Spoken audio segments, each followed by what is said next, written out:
ಜಗತ್ತೇ ಬಾಳಿಸಿಕೊಂಡು ಹೊಗಳುತ್ತದೆ ಅಂದಾಗ ನೀ ತುಂಡು ಬಟ್ಟೆ ಹಾಕುವ ನಿನ್ನಂತ ಸುಂದರಿಯರಿಂದಲ್ಲ,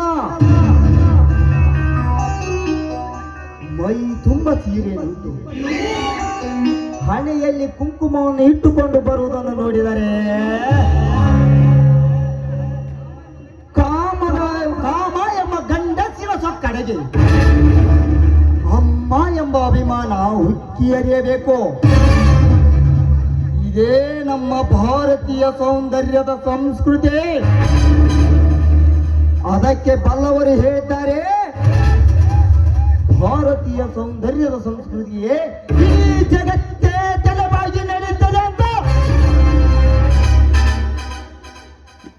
ಅಂದ್ರೆ ನಿನ್ನ ಮಾತಿನಂತೆ ತೊಂಡ ಬಟ್ಟೆ ಹಾಕಿದಾಕ್ಷಣ ಈ ರೀತಿ ಬಾಯಿ ಬಂದ ಹಾಗೆ ಬೊಗಳುತ್ತಾ ಇದೆಯಲ್ಲ, ಆ ಹೆಣ್ಣು ಮಾಡೋ ತಪ್ಪಾದ್ರೂ ಏನು?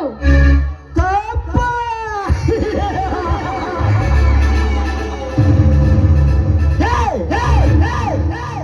ಮುಂದಿನ ಪೀಳಿಗೆಗೆ ದಾರಿ ದೀಪವಾಗಬೇಕಾದ ನಿಮ್ಮಂತ ಹೆಣ್ಣುಗಳೇ, ಬಾರಿನಲ್ಲಿ ಕುಳಿತು ಬೀರು ಕುಡಿಯುವ ಚಾಲಾಗಿ ಹೆಣ್ಣುಗಳು ತುಂಬಿಕೊಂಡಿರುವುದು ಈ ನಿನ್ನ ಹೆಣ್ಣಿನ ಸೋಕಿಯ ಕುಲದಲ್ಲಿ. ಅದು ತಪ್ಪಲ್ವಾ?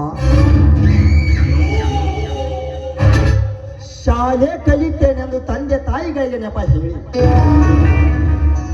ರಾತ್ರಿ ಹೊತ್ತಿನಲ್ಲಿ ಸಿಟಿ ಸೇರಿ ಕ್ಲಬ್ಬಿನ ಮಬ್ಬಲಿ ಮಿಂಗಂಡನ ಜೊತೆ ಕೈ ಹಿಡಿದು ಕುಣಿಯುವ ಬಂಡ ರಂಡ ಎಷ್ಟಿಲ್ಲ. ಈ ನಿನ್ನ ಹೆಣ್ಣಿನ ಸೋಕಿಯ ಕುಲದಲ್ಲಿ ಅದು ತಪ್ಪಲ್ವಾ?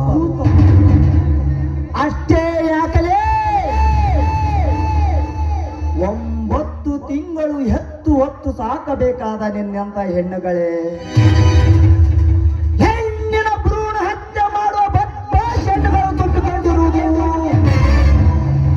ಈ ನಿನ್ನ ಹೆಣ್ಣಿನ ಸೋಕಿಯ ಕುಲದಲ್ಲಿ. ಅದು ತಪ್ಪಲ್ವಾ? ಅದಕ್ಕೆ ಬಲ್ಲವರು ಹೇಳ್ತಾರೆ,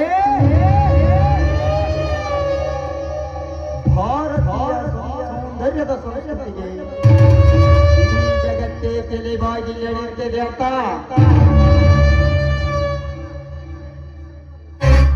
ಅದಕ್ಕೆ ಬಲ್ಲವರು ಹೇಳ್ತಾರೆ, ಶತ್ರು ಅಂತ. ಅಂದ್ರೆ ಈ ಸಮಾಜದಲ್ಲಿ ನಾನೊಬ್ಳೇ ಈ ರೀತಿ ಫ್ಯಾಷನ್ ಮಾಡ್ತಾ ಇದ್ದೀನಿ ಅಂತ ನೀನ್ ಹೇಳ್ತಾ ಇದೀಯ? ಹಳ್ಳಿಯಿಂದ ಹಿಡಿದು ದಿಲ್ಲಿವರೆಗೆ ಹಬ್ಬಿದೆ ಫ್ಯಾಷನ್ ಹುಚ್ಚು ಅಂದಾಗ ನಾನೇನ್ ಮಹಾ? ಹುಚ್ಚು ಬಾಯಿ ಹುಚ್ಚು ಎಣ್ಣೆ. ಈ ಕಲಿಯುಗದಲ್ಲಿ ಭಾರತೀಯ ಸೌಂದರ್ಯದ ಸಂಸ್ಕೃತಿ ಉಳಿದಿರುವುದು ಹಳ್ಳಿಯ ಬಡ ಹೆಣ್ಣು ಮಕ್ಕಳನ್ನು ಹೊರತು ವ್ಯಾನಿಟಿ ಬ್ಯಾಗ್ ಹಾಕಿ ಬೈಕಿನಲ್ಲಿ ಸಿಡಿಸುತ್ತ ನಿಮ್ಮಂತ ಶ್ರೀಮಂತ ಸೋಗಿನ ಲೇಡಿಯರಿಂದಲ್ಲ.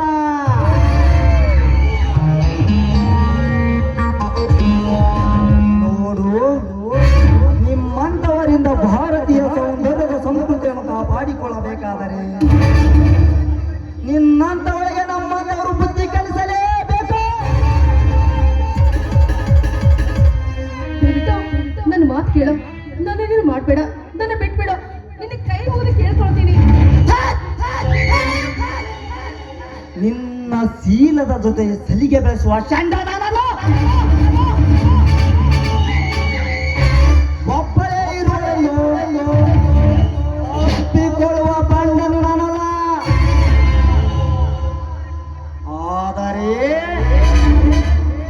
ಸಮಾಜವನ್ನು ಕೆಡಿಸುವ ನಿಮ್ಮಂತ ಗರ್ವ ತುಂಬಿದ ತರಿಣೇರನ್ನು ಸರಿ ದಾರಿಗೆ ತರುವ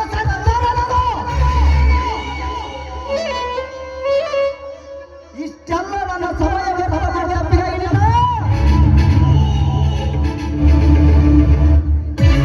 ನೋಡು, ನಿನ್ನ ದಮ್ಮಯ್ಯ ಅಂತೀನಿ, ದಯವಿಟ್ಟು ನನ್ನನ್ನೇನೋ ಮಾಡ್ಬೇಡ, ನನ್ನ ಬಿಟ್ಬಿಡು.